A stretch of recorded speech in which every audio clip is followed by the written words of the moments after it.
Is Okay. it okay, sir? Okay. Okay. So I'll directly go to my case. It's a title of my case is a case of commonly uncommon AKI.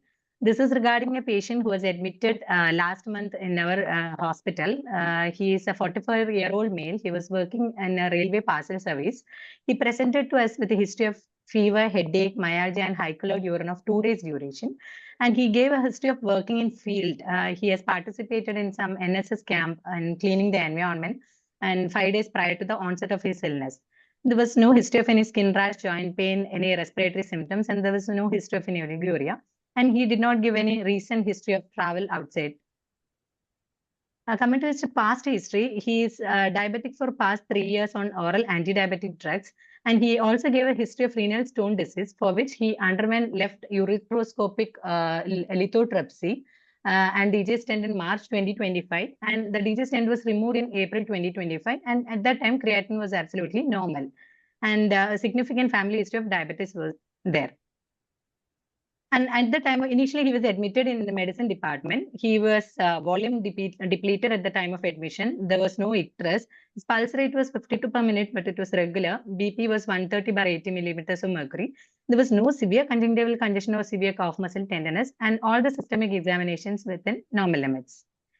And coming to his preliminary investigation, the blood routine showed a mild anemia, mild leukocytosis, and thrombocytopenia, and renal function showed creatinine of 1.9 with mild hyponatremia and hypokalemia, and LFT was absolutely normal. CRP was elevated, and the smear showed normocytic normochromic anemia with normal WBC count and mild thrombocytopenia, and ECG showed right bundle branch block with first degree AV block. So these are some differential diagnoses of tropical acute febrile illness associated with AKI. At this point, we had a patient with febrile illness with AKI.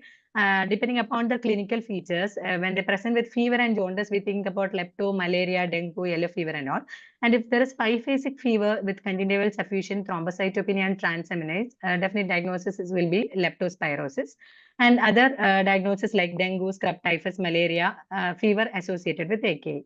So at this point, our differential diagnosis were dengue fever, scrub typhus, malaria, and leptospirosis, which is common in our settings.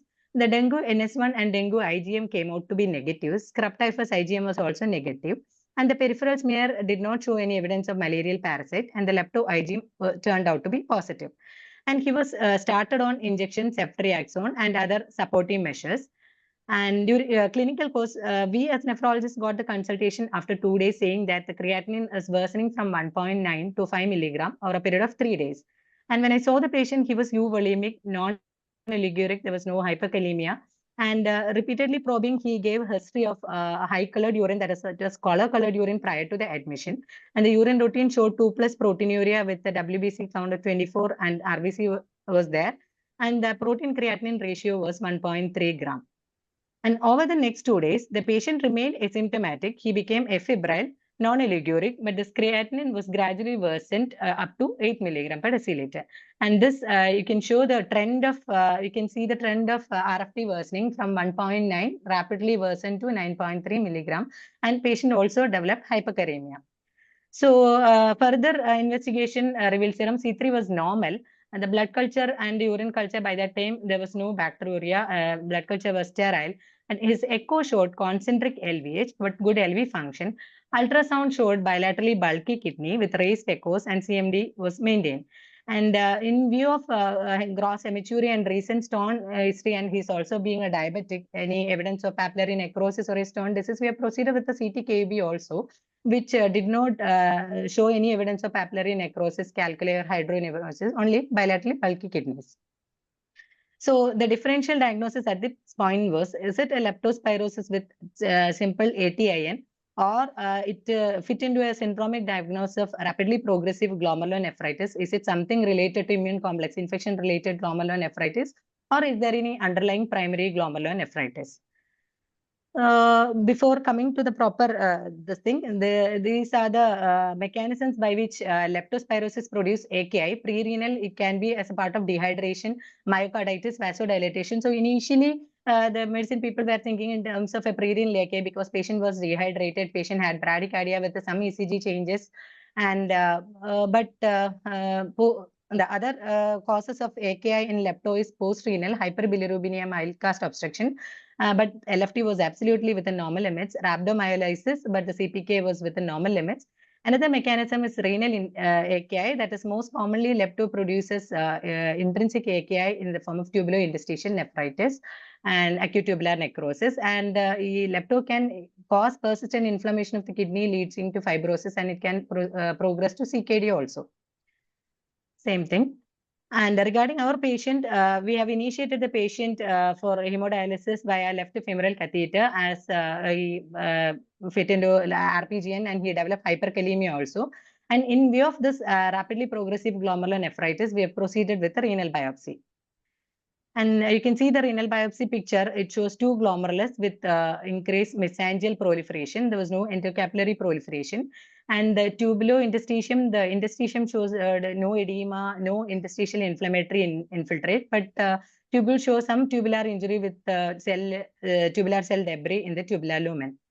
And the IF showed IgA of 2+ positivity along with C3 2+ positive. So at this point, we have come to a conclusion of it was a acute tubular necrosis, maybe as a part of gross hematuria producing tubular injury, leptospirosis, and IgA nephropathy with a MES score of M1 E0 S0 T0.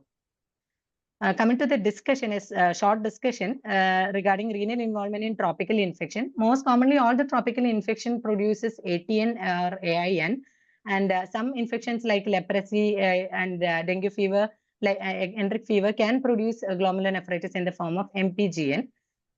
And regarding IgA nephropathy, we all know the 4-hit hypothesis of first hit is the product excessive galactose deficient IgA1 in the circulation. The second hit is autoimmune antibody against this Gd-IgA1. Then third hit, formation of pathogenic immune complex formation and deposition of these antibodies in the mesangium and producing further inflammatory reaction and kidney damage.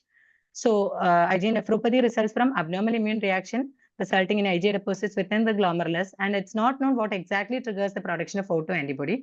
One hypothesis proposed that infection by microorganism carrying N-acetyl galactosamine on their outer surface elicit the production of N-acetyl galactose recognizing antibodies that can cross-react with galactose deficient IgA1.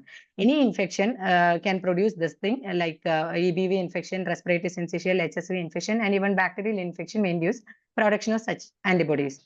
So what happens is, suppose upon infection of mucosal surfaces and GI tract, susceptible individual react by producing hypermutated immunoglobulin G against mucosal pathogens.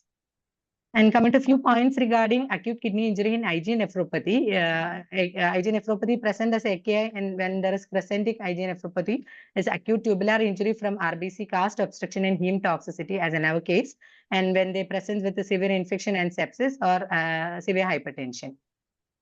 So the take-home points regarding my presentation or my cases: any primary glomerular disease can be triggered by any infection, and the definitive diagnosis always by renal biopsy.